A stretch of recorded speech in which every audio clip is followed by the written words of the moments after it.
आज हम लोग स्टेट में थर्ड चैप्टर कंटिन्यू करें। जो चैप्टर का नाम है लीनियर रिग्रेशन। देखो, लीनियर रिग्रेशन में कल एक्सरसाइज 3.1 देखी थी ना, उसमें कैसे हम लोग के वाई कैप फाइनली फाइंड करते थे। कोई भी दो वेरिएबल के बीच में परफेक्ट रिलेशन बताने के लिए एक फार्मूला ढूंढते थे। उसमें पहले बी ढूंढना, फिर ए ढूंढना, फिर वाई कैप ढूंढना, ये स्टेप हम लोग करते थे ना।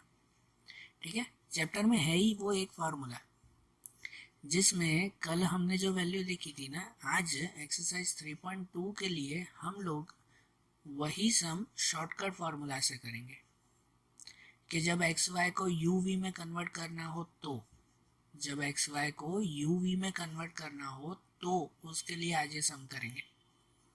ठीक है, नॉर्मल एक्स वाई वाले सम तो हमने कल किए, वही सम थे। आज इस एक्सरसाइज में यू वी वाले सम्स देखेंगे।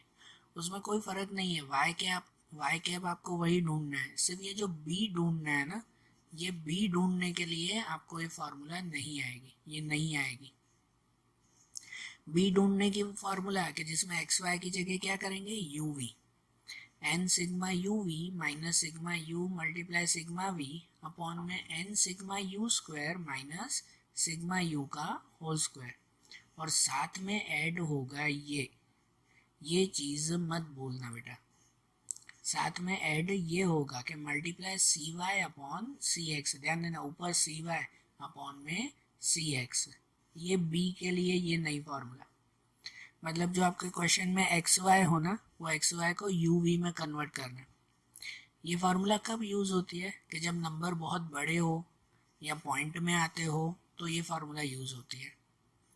एक चीज़ तो ये भी है, आप ये फार्मूला ना यूज़ करके खाली एक्स वाई की फार्मूला सब में यूज़ करो ना, भले पॉइंट वाले में भले उसमें, तो नंबर थोड़े बड़े आएंगे कैलकुलेशन में, लेकिन आंसर सेम ही आएगा।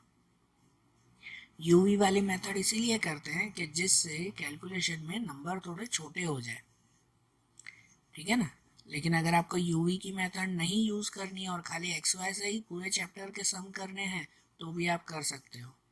फिर यूवी की मेथड खाली शॉर्ट सम में आएगी, शॉर्ट सम में तो आ सकती है यूवी की मेथड। तो आज हम लोग इस मेथड से सब सम करेंगे। तो उसमें एक्स और वाई को अगर यू और वी में कन्वर्ट करना हो तो यू के लिए फार्मूला क्या आती है, ये वही फार्मूला है जो सेकेंड चैप्टर में यूज़ करते थे कि u equal to X minus A upon C X. पहले सी एक्स कॉमन निकाल देते ना, X minus A upon C X, और v की फार्मूला ये y minus B upon C Y, बराबर। तो इसमें भी पहले आपको x बार y बार ढूंढना है, फिर u v में कन्वर्ट करना है, फिर b ढूंढना है, फिर a फाइंड करना है। a के लिए तो वही फार्मूला y बार माइनस बी एक्स बार, और फिर उस पर से फाइनली ये y कैप ढूंढना है ऊपर। ठीक है, स्टेप्स तो वही चलेंगे, बस एक्स वाई को यू वी में कन्वर्ट करना है। तो अब इसमें एक्सरसाइज 3.2 से शुरुआत करें हम लोग। तो एक्सरसाइज 3.2 में हम लोग पहला क्वेश्चन देखें। उसमें दिया हुआ है the following information is obtain from a study to know the effect of use of fertiliser on a yield of cotton. Obtain the regression line of y and x and estimate the yield of cotton per hectare if 300 kg fertilizer is used। यहाँ पर table में क्या है पता है कि consumption of fertiliser, कितना fertiliser use करो तो उस पर से कितने कॉटन, कितना यील्ड कॉटन का तैयार होता है, मतलब कॉटन के कितने क्रॉप से तैयार होते हैं, वो इन्फॉर्मेशन है। तो ये 10 kg है, इसका मतलब अगर ये 280 kg यूज़ करो ना, 280 हुआ, 10 kg के हिसाब से ये कितना हुआ 280। तो 280 kg अगर यूज़ करो तो कॉटन 128 क्विंटल तैयार होता है। क्विंटल मतलब 100 किलो हुआ, 128 क्विंटल तैयार होता है। अगर 35 को 10 से मतलब 350 kg फर्टिलाइज़र यूज़ करो ना, 350 किलो, तो 140 क्विंटल कॉटन तैयार होता है। ऐसे दी हुई है ना ये पूरी इन्फॉर्मेशन। तो हमें पता करना है कि 300 kg फर्टिलाइज़र यूज़ करने पर 300 मतलब कितना हुआ पता है, 30 हुआ, क्योंकि 10 किलो के हिसाब से 300 मतलब कितना होगा 30। जैसे ये कैसे कि 280 नहीं दिया हुआ था, उसकी जगह 28 दिया हुआ ना 10 किलो के हिसाब से, तो यहाँ भी 300 नहीं लिखेंगे, इसमें कितना लिखेंगे 30 के हिसाब से कितना फिर कॉटन तैयार होगा वो फाइंड करना है। तो उसके लिए पहले टेबल पर से पूरी वो वाई कैप फॉर्मूला तो बनानी होगी ना। तो इनके सॉल्यूशन देखना, सबसे पहला स्टेप क्या लिखेंगे हम लोग कि एक्स बार वाई बार ढूंढे कि let here n equal to 7, n पे 7 नंबर है। So mean for consumption of fertiliser, उसका मीन अगर आप ढूंढो तो x bar sigma x upon n, तो x वाले जो भी नंबर है ना उन सब का टोटल, समझ रहे ना, आपकी टेबल में जो x के सब नंबर हैं उन सब का टोटल, तो 177 अपॉन 7, आंसर 25.29। फिर मीन फॉर यील्ड y कि y बार ढूंढे सिग्मा y अपॉन n, तो उसका y का सबका टोटल जो कॉटन के क्रॉप्स दिए हुए हैं उनका टोटल 830 डिवाइड बाय 7, तो आंसर 118.57। अब यहाँ ये एक्स बार वाई बार पॉइंट में मिले हैं और थोड़े बड़े भी हैं, 100 से ऊपर का नंबर आ रहा है ना। So we can take shortcut method to find B. तो बी ढूंढने के लिए हम लोग शॉर्टकट मेथड मतलब यूवी वाली मेथड यूज कर सकते हैं। सही बात है, यूवी वाली मेथड यूज करेंगे। नहीं यूज करनी हो ना तो नॉर्मल एक्स वाई वाली मेथड से भी कर सकते हो सब। ये तो हम लोग प्रैक्टिस के लिए समझ रहे हैं ये एक्सरसाइज। बाकी आप सभी सम एक्स वाई से करो तो भी आंसर आएगा, गलत नहीं होगा। तो इसमें इसको यू वी में कन्वर्ट करें ना, तो यू में कन्वर्ट करना हो तो यू की फार्मूला क्या आती है, x minus A upon C X. तो इसका मतलब इसमें है ना पहले सी एक्स और ए वो सपोज करना होता है ना। सबसे पहले सपोज में सी एक्स देख लिया करो, भले लिखते बाद में है, पहले देख लिया करो कि सी एक्स पे क्या लेना है। सी एक्स पे क्या लेते हैं पता है कि क्वेश्चन में, मैं फिर से क्वेश्चन पे जा रहा हूँ कि इस क्वेश्चन में चेक करते हैं कि ये जो एक्स वाली लाइन है उसमें से कॉमन क्या निकल रहा है। सब में से कोई नंबर कॉमन है, कुछ कॉमन है, 28 35 सेम टेबल में आते हो, कुछ भी नहीं ना, तो इसका मतलब इसमें से कुछ भी कॉमन नहीं निकल रहा है, तो आंसर 1। कॉमन सी एक्स पे क्या लिखेंगे, 1 लिखेंगे। और ऐसे ही ये y में भी देख लिया करो कि कुछ कॉमन आ रहा है, कुछ नहीं आ रहा है ना कॉमन, तो इसका मतलब इसमें भी y पे सी वाई पे क्या लिखेंगे, 1 ही लिखेंगे हम लोग। तो अब यहाँ पर फिर से आंसर पे चले कि ये सी एक्स पे 1 हुआ, तो उसके हिसाब से a सपोज करेंगे। a क्या सपोज करते हैं पता है, यहाँ x बार को देखकर, जैसे सेकंड चैप्टर में करते थे कि ये x बार को देखकर सपोज करेंगे। अब इस x बार के हिसाब से, इस x बार के हिसाब से सी एक्स अगर 1 है ना तो x के हिसाब से कुछ भी a पे सपोज करो जो 1 की टेबल में आता हो। अब 1 की टेबल में आता हो तो सभी नंबर आएंगे ना, तो a पे कोई भी सपोज कर सकते हो, जैसे 25.29 तो हम लोग a पे 25 सपोज कर लिया। जो सी एक्स लेते हैं ना उसकी टेबल में ये a आना चाहिए, तो समझो हमने तो वही सपोज कर लिया, बराबर। अब फिर y के लिए, तो y के लिए क्या कॉमन आ रहा था, तो y के लिए भी कुछ भी कॉमन नहीं था, कुछ भी कॉमन नहीं था ना, इसीलिए ये सी वाई पे क्या लिखा हमने, 1। तो उसके हिसाब से जो b सपोज करोगे ना, तो b पे देखो यहाँ y बार 118.57 है, तो उसके हिसाब से b पे आप 118 ले सकते हो। इसके अलावा कोई भी ले सकते हो जो 1 की टेबल में आता हो, आप 110 ले सकते हो, 111, 112, 120, जो नंबर आपको चाहिए। ए पर भी जो नंबर आपको चाहिए वो नंबर ले सकते हो जो 1 की टेबल में आता हो, ठीक है। तो अब इस पर से ये u की जो फार्मूला लिखते हैं ना, x minus A upon C X, तो x माइनस ए पे 25 अपॉन सी एक्स पे 1, तो नीचे का 1 भले ना लिखो, u इक्वल टू हो गया x माइनस 25।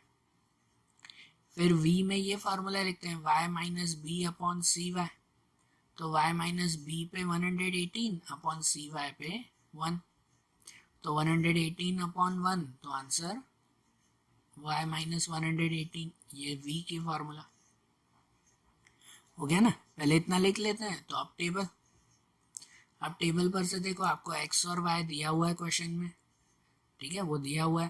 पहले u ढूंढ लेंगे कि u वाली कॉलम उसकी फार्मूला थी x माइनस 25, बनाई ना आगे ये फार्मूला। तो इसका मतलब x में जो जो नंबर है ना सबको 25 से माइनस करके यहाँ लिखो, जैसे 28 माइनस 25 3, 35 माइनस 25 10, 25 माइनस 25 0, 24 माइनस 25 तो -1, जो माइनस में और माइनस में। ऐसे u की कॉलम बन जाएगी। फिर v की कॉलम के लिए, आपने बनाया y माइनस 118, तो y पे जो 128 है ना, उसको 118 से माइनस करेंगे इन सभी नंबर को। 128 माइनस 118 10, 140 माइनस 118 22, 115 माइनस 118 तो -3। ऐसे ये मिल गया ना, बराबर ना। और ये जो u और v मिला ना, फिर उसके बाद ये दो चीज़ें ढूंढेंगे हम लोग, u v और u स्क्वायर फॉर्मूला के लिए। तो u v मतलब u और v का मल्टीप्लाई, 3 मल्टीप्लाई 10, 10 मल्टीप्लाई 22, 0 मल्टीप्लाई -3, ऐसे सबका मल्टीप्लाई ना। और यहाँ u स्क्वायर मतलब जो ये u ढूंढा उनका स्क्वायर लिखना है। 3 का स्क्वायर 9, 10 का स्क्वायर 100, 0 का स्क्वायर 0, 1 का स्क्वायर 1, ऐसे ये u स्क्वायर आ जाएगा, बराबर। और सबका टोटल नीचे लिखेंगे, इन सब का टोटल, जिसमें आपको फार्मूला में ये चार टोटल चाहिए, एक्स वाई नहीं, अभी यू वी चाहिए ना आपको फार्मूला में, ये चारों का टोटल जरूरी है, बराबर। जब ये मिल जाए ना, ये टेबल बन जाए, तो अब उस पर से ये फार्मूला में रखें बी की फार्मूला, कि बी की फार्मूला आएगी N sigma U V minus sigma U multiply sigma V upon N sigma U square minus sigma U whole square multiply C Y upon C X. ये मत भूलना you we में, ये चीज़ भूल गए ना सी वाई अपॉन सी एक्स, तो बहुत बड़ी मिस्टेक हो जाएगी, आंसर नहीं आएगा। तो अब देखो वैल्यू में रखे ना कि एन पे 7 सिग्मा यू वी, तो टेबल पर से यू वी का टोटल मिला 403 माइनस सिग्मा यू, तो यू का टोटल था 2 और सिग्मा वी जिसमें वी का टोटल आया था 4 upon N sigma U square, तो एन पे 7 सिग्मा यू स्क्वायर, तो यू स्क्वायर का टोटल आया था 160 माइनस सिग्मा यू का होल स्क्वायर, तो यू का टोटल था 2 उसका whole square multiply C Y upon C X. तो स्टार्टिंग में सी वाई और सी एक्स को क्या सपोज किया था, 1 ही किया था ना सपोज। तो अब इनका मल्टीप्लाई 7 मल्टीप्लाई 403, तो ये आ जाएगा 2821, फिर 2 मल्टीप्लाई 4 8, 7 मल्टीप्लाई 160 तो 1120, फिर ये 2 स्क्वायर 4। अब मल्टीप्लाई 1 है तो ये खाली 1 हो तो भले लिखने की जरूरत नहीं है, आगे के सब में जब सी वाई और सी एक्स अलग अलग आएंगे ना, तो फिर वो भी लिखना पड़ेगा ना मल्टीप्लाई में। अब ये 1 मल्टीप्लाई 1 भले ना लिखो, तो यही नंबर बचे ना, ऊपर दोनों का माइनस 2813 और नीचे दोनों का माइनस ये 1116, दोनों का डिवाइड मिला 2.52, ये मिल गया दोनों का डिवाइड भी, बराबर। मतलब ये b की वैल्यू मिली। अब b के बाद क्या ढूंढते हैं, a की वैल्यू ढूंढते हैं, a फाइंड करते हैं ना। a की फार्मूला y बार माइनस बी एक्स बार। देखो आपका है ना सिर्फ यहाँ तक स्टेप बदलेगा, ये खाली b का स्टेप बदला और टेबल बदली, बाकी ये a y कैप वो आंसर वो तो सेम ही ढूंढेंगे आखिरी में।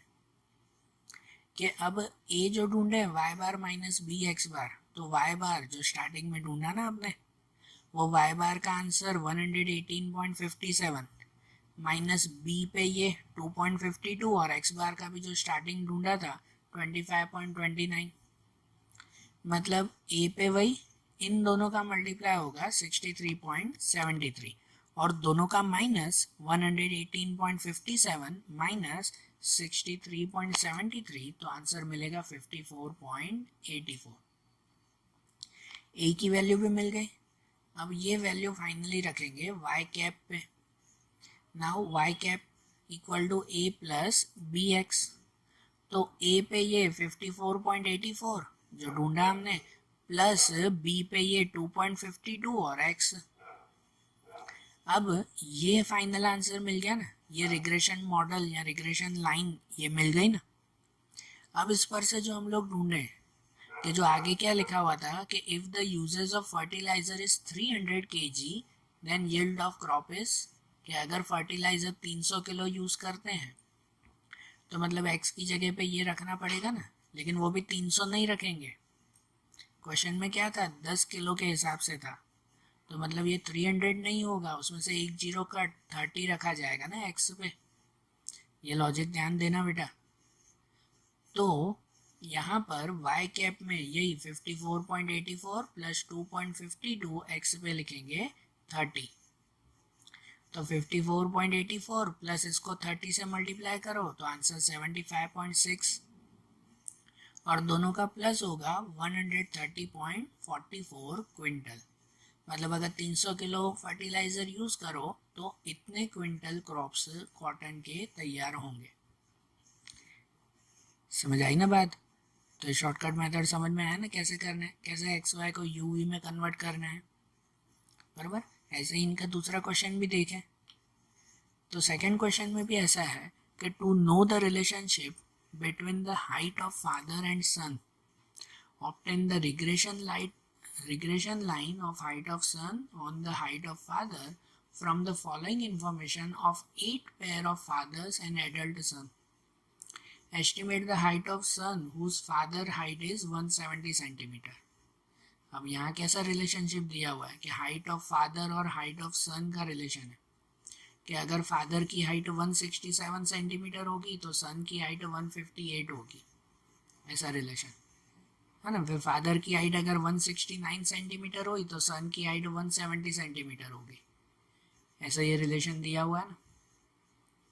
तो इसका पहले रिग्रेशन लाइन ढूंढनी है y कैप, और फिर ढूंढना है कि अगर फादर की हाइट 170 हुई तो सन की हाइट कितनी होगी। फादर की हाइट 170 नहीं दी गई है ना, अगर 170 हो तो सन की हाइट कितनी होगी वो ढूंढना है, ठीक है। तो देखो ये भी हम लोग यूवी वाले मेथड से करें तो सबसे पहले यहाँ पर हम लोग लिखेंगे कि n इक्वल टू 8 नंबर है ना। उसके बाद पहले mean of height of father, इसका मीन फाइंड करें तो x bar equal to sigma x upon n, मतलब कि ये 1346 x में सबका टोटल डिवाइड बाय 8, ठीक है ना, डायरेक्ट टोटल बता रहा हूँ, डिवाइड बाय 8 तो 168.25। फिर हाइट ऑफ सन, तो हाइट ऑफ सन उसका मीन y बार सिग्मा y अपॉन n, तो 1338 y में सबका टोटल डिवाइड बाय 8 तो 167.25। Since the value of x bar and y bar are in decimal and large, पता है ना पॉइंट में भी आ रहा है ये वैल्यू और थोड़ी बड़ी भी है, so we can take shortcut method to find b। हम लोग ये शॉर्टकट मेथड यूज करें तो उसके लिए पहले क्या करेंगे, a b और c x cy सपोज करें ना। फिर से हम लोग जो क्वेश्चन पे चले 2 मिनट, तो क्वेश्चन में पहले देखेंगे कि x और y में क्या कॉमन आ रहा है। तो जो x वाली पूरी लाइन है ना इसमें से कुछ भी कॉमन नहीं है सब कोई सेम टेबल में आता है, नहीं आएंगे। और y में, तो y में भी कुछ भी कॉमन नहीं है, ये भी कोई सेम टेबल में आएंगे नहीं, बराबर ना। अगर नहीं है सेम टेबल में तो फिर 1 1 ही सपोज करेंगे। तो इसका मतलब कि सी एक्स पे 1 सपोज करेंगे और सी वाई पे भी 1 सपोज करेंगे। तो जो ए और बी ढूंढना है ना तो वो कोई भी नंबर, क्योंकि 1 1 सपोज करो ना तो ए बी पे कुछ भी सपोज कर लो जो 1 की टेबल में आता हो। अगर यहाँ समझो 5 सपोज करते तो जो 5 की टेबल में आता हो ऐसा नंबर लेते, लेकिन यहाँ तो 1 है तो कुछ भी ले लो ना आप। तो इसका मतलब ए पे क्या करें, देखो यहाँ 168.25 है ना, तो उसमें से समझो ए पे 168 ही सपोज किया, आप और कोई भी सपोज कर सकते थे। समझो बी पे 167.25 है ना, तो मैंने बी पे भी 168 ही सपोज कर लिया तो भी चलेगा। आप 167 करो, 169 करो, 170 जो भी सपोज करना हो। ए और बी एज्यूम होते हैं, मतलब जो भी एज्यूम करो आप, जो इसकी टेबल में आते हो, सी एक्स और सी वाई की टेबल में आते हो, मतलब 1 1 की टेबल में तो कोई भी नंबर आएगा ना। तो अब हम लोग u में फाइंड करें तो u की फॉर्मूला ये x minus A upon C X, तो x माइनस ए की जगह पे 168 अपॉन सी एक्स पे 1, अब 1 भले ना लिखो, x माइनस 168 ये u की फॉर्मूला, और v की फॉर्मूला भी y माइनस 168 अपॉन 1, तो उसमें भी 1 न लिखें तो भी y माइनस 168, ये v की फार्मूला मिल गया ना, u और v की फार्मूला। तो अब इस पर से टेबल बनाए। पहले ये इतना लिखना पड़ता है जो भी ये स्क्रीन पे लिखा हुआ है, फिर ये टेबल बनाएंगे कि यहाँ टेबल में आपको x और y दिया हुआ है, x y दिया हुआ है। उसके बाद ये u ढूंढेंगे, u में x माइनस 168, मतलब जो x की लाइन है ना उसमें 168 माइनस 167 माइनस 168 169 माइनस 168 u की लाइन मिल जाएगी। फिर v की लाइन ढूंढोगे, उसमें था y माइनस 168, वही सपोज किया ना, काउंटिंग में इजी रहता है।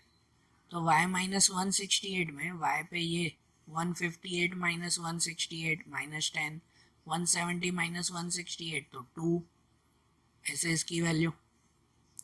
फिर इन दोनों का मल्टीप्लाई u v ढूंढेंगे, इन दोनों का मल्टीप्लाई। फिर ये u स्क्वायर ढूंढेंगे, बराबर, ये जो u वाली लाइन है उसका स्क्वायर, 1 का स्क्वायर, 3 का स्क्वायर, 5 का स्क्वायर, ये स्क्वायर आ जाएगा ना। और आखिरी में सबका टोटल नीचे लिखेंगे, बराबर, ध्यान रखना ये। तो ये जो सबका टोटल हमने लिखा, अब हम लोग इसकी वैल्यू रखें फार्मूलाज में कि जैसे अब पहले b फाइंड करें, वही फार्मूला है n sigma u v sigma u sigma v n sigma u square and sigma u whole square multiply C Y upon C X. तो इसमें सबकी वैल्यू अब रखना समझ में आ गया ना, कैसे रखना है ना। टेबल पर से ये सबकी वैल्यू रखेंगे, multiply C Y upon C x पे 1 1 ही सपोज किया, तो कैलकुलेशन में b की वैल्यू मिल जाएगी 0.68, ठीक है ना। सीधी कैलकुलेशन अब करेंगे उसमें, जैसे सब में कर रहे थे वैसे ही। b मिल जाए तो अब सेम a फाइंड करेंगे, a में y बार माइनस बी एक्स बार। तो ये y बार और x बार वो स्टार्टिंग में ढूंढा था ना आपने। और ये ध्यान रखना बेटा, कितनी बार स्टूडेंट आप मिस्टेक कर देते हो कि y बार है तो x बार लिख देते हो, x बार है तो यहाँ y बार लिख देते हो। नहीं, जो वैल्यू है वही लिखना। तो ये b पे 0.68, y बार और x बार की वैल्यू भी लिखी, तो a का आंसर ये मिल गया 52.84। ये वैल्यू मिली तो अब उस पर से फाइनली ढूंढेंगे y कैप। y कैप ढूंढे, a plus B x, a पे 52.84 प्लस b पे 0.68x, ये रिग्रेशन लाइन मिल गई ना, ठीक है ना। हाइट ऑफ फादर और हाइट ऑफ सन का रिलेशन बताती हुई ये लाइन, ये फॉर्मूला मिल गई, या कहो रिग्रेशन मॉडल मिल गया। सो अब था क्वेश्चन में, अब आखिरी क्वेश्चन में पूछा हुआ था कि ये मिल जाए उसके बाद कि if the father of height is 170 centimetre, अगर फादर की हाइट 170 है तो सन की हाइट ढूंढो। तो फादर की हाइट 170 मतलब x पे 170 लिखेंगे ना, वही y कैप पे 52.84 प्लस 0.68 और ब्रैकेट में 170। तो इनका इससे मल्टीप्लाई 115.6, उसमें 52.84 प्लस करो तो 168.44 सेंटीमीटर। मतलब अगर फादर की हाइट 170 हुई तो सन की हाइट 168.44 होगी। ऐसा मिल गया ना ये रिलेशन, क्लियर। अब ऐसा ही क्वेश्चन नंबर 3 पे। तो क्वेश्चन 3 में है कि from the following information of altitude and the amount of effective oxygen in the air at the place obtain the regression line of the amount of effective oxygen and altitude x, जिसमें 305 metre equal to 1000 feet हुआ।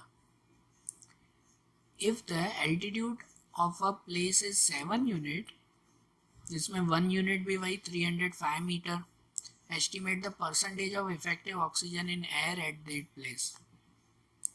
अब यहाँ क्या दिया हुआ है पता है कि ये एल्टीट्यूड है।